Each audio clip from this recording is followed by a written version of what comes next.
선생님, 교차 조사에 대해서 좀 알려주세요. 잘 모르겠어요.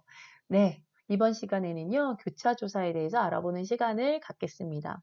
우리 대회 디베이트 포맷에서 예선 포맷을 보면 2라운드가 교차 조사로 되어 있습니다. 1라운드에서는 입론을 진행하고요. 2라운드에서는 교차 조사 라운드가 진행이 됩니다. 자, 교차 조사란 무엇인가? 상대방의 그 주장을 잘 경청한 이후에 그 논리적인 오류를 찾아서 단계적으로 질문하는 형태라고 보시면 됩니다. 그래서 이 질문의 형태는 확인 질문의 형태를 띠고 있고요. 그리고 폐쇄적인 질문의 형태를 띠고 있다고 보시면 돼요. 자, 폐쇄적인 질문이 무엇이냐? 음, 쉽게 말씀을 드릴게요. 예를 들면 이렇게 질문했다고 봐요. 여기에 대해서 어떻게 생각하십니까? 라는 질문이 들어왔다면 이것은 폐쇄형일까요? 개방형일까요? 네, 개방형입니다. 어떻게 생각하냐고 했으니까 나의 생각을 자유롭게 아주 개방적으로 열어놓는 거예요. 답변의 범위를 열어버린 겁니다. 그렇게 되면은 교차조사 같은 경우는 어, 시간이 정해져 있고 질문을 할 수 있는 시간에 질문권을 내가 가지고 있어요. 최대한 많은 오류를 밝혀내야 되는 역할인데 그 답변에 시간을 다 줘버릴 수밖에 없죠. 어떻게 생각하십니까? 라는 질문을 한다면. 그래서 우리는 교차조사는 그렇게 진행하지 않습니다. 단계적으로 확인하는 질문, 그리고 이 질문에 대해서 내가 원하는 답을 할 수 있게끔 유인하는 질문을 할 수밖에 없어요. 그래서 폐쇄된 질문이라는 것은 답이 하나 내지 두 개 안에서 나올 수 있는 그런 확인 질문의 형태를 띌 수밖에 없다라고 말씀을 드리는 겁니다. 자, 이렇게만 들으시면 잘 이해가 안 되시잖아요. 그래서 선생님이 하나의 예를 한번 가지고 왔습니다. 우리가 일상생활에서도 어떻게 이 교차 조사를 적용하고 또 비판적인 사고력을 키울 수 있는지를 한번 보겠습니다. 자, 볼까요? 아, 우리가 그 기사를 보면요. 어, 이런 기사를 본 적이 있습니다. 미세먼지의 원인은 국내 원인이 더 크다라는 기사가 난 적이 있어요. 그러면서 환경부 장관께서 건설공사장을 찾아서 먼지를 억제해달라라고 부탁도 하셨었네요. 그러면서 여기 그 근거로 든 걸 보니까 한미 공동 연구 결과 미세먼지 국내 영향 52% 국외보다 높다라는 결론이 나왔습니다. 그래서 이 팀은 중국의 원인보다는 국내에서 미세먼지를 줄이는 것이 더 효과적이다라는 것을 주장하는 팀이었어요.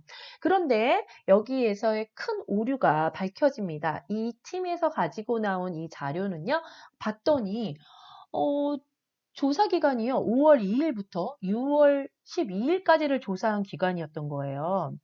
그래서 한국에서만 조사한 게 아니라 한미 공동 연구 결과라서 신뢰가 확 갔었는데 거기서 끝났으면 그냥 지나갔겠죠. 하지만 우리 비판적인 사고를 가진 디베이터들은 야, 통계 자료를 활용할 때는 그 기간도 중요하다고 그랬어, 선생님이. 기간을 살펴보자 했더니 아니나 다를까 5월부터 6월의 기간이었던 겁니다.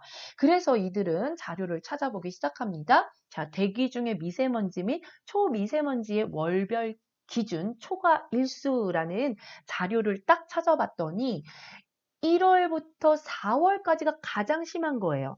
미세먼지보다 더 심각한 게 초미세먼지인데 그 초미세먼지가 지금 장대 그래프가 이렇게 나와 있죠. 그런데 상대방에서 아니야, 국내가 더 원인이 커라고 주장하고 있는 팀이 제시한 연구 결과는 그보다 적은 5, 6월의 자료였던 것이었습니다. 그래서 이 팀은 교차 조사를 시작하기 시작합니다. 자, 이런 논리적인 오류를 밝혀줘야 되기 때문에 이런 단계별 조사가 가능합니다. 첫 번째로, 자, 잘 들었습니다. 이제부터 교차 조사를 시작하겠습니다. 통계 조사를 활용하셨는데요. 조사 기간이 5월부터 6월 실시된 자료가 맞습니까? 라고 확인을 합니다. 일단 자기 자료에 그 조사 시기가 팩트가 5월부터 6월이기 때문에 아니요라고 대답할 수 없죠. 나와 있는 근거 자료 확인입니다. 그 다음에 두 번째로 이어서 질문을 합니다. 저희가 조사한 이 초미세먼지 수치를 보면 12월부터 4월까지가 가장 심하게 나와 있습니다. 인정하십니까? 라고 자료를 들이밉니다. 그러면 자료에 나와 있는 것은 일단 12월부터 4월까지가 심한 것이 맞기 때문에 인정을 할 수밖에 없겠죠. 그러면 이제 결론을 내려주는 겁니다. 그렇다면 미세먼지로 인해 불편함을 겪는 시기는 5, 6월이 아니라 12월부터 4월까지겠네요. 라고 마무리를 해주는 거죠. 자, 이런 단계별 질문을 통해서 우리는 뭘 찾아낼 수 있죠? 아, 저 통계조사가 뭐 잘못된 건 아니고요. 그 주장과 그 조사가 적합하지 않구나라는 논리적인 오류를 밝혀낼 수 있었던 것입니다. 자, 좀 이해가 되셨나요?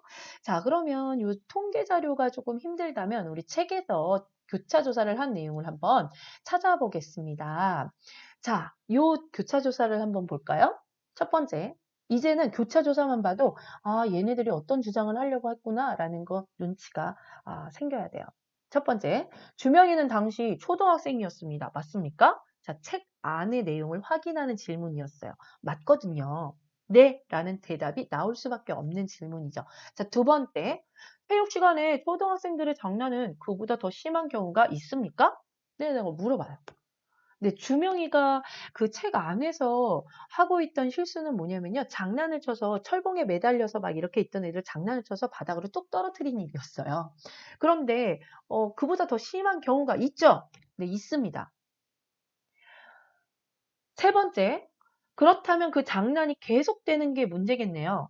그러면 스스로 자제력이 부족한 아이라면 누가 필요할까요? 라는 질문을 또 할 수 있습니다. 그렇다면, 자, 우리는 초등학생이에요. 누군가의 보호가 필요한 아이라는 것을 확인시켜 줍니다. 그리고 이보다 더 심한 장난을 칠 수도 있는 나이라는 것도 인정을 받았어요. 그런데 이 친구들은 누군가의 보호를 받아야 된다는 것까지 논리를 만들었습니다. 이렇게 교차조사, 확인조사를 한다는 것은 무슨 주장을 하고 싶은 걸까요?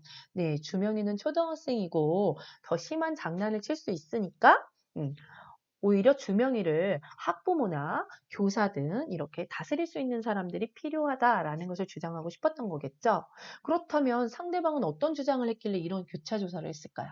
네. 주명이는 심한 장난을 쳤습니다. 그래서 혼내야 됩니다. 뭐 이런 주장을 갖고 나오지 않았을까요?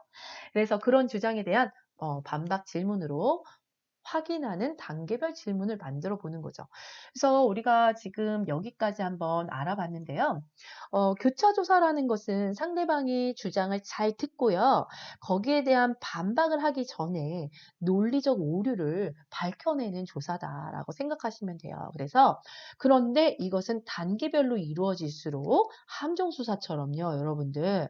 네, 연역적으로 생각하는 사고력을 키울 수가 있습니다.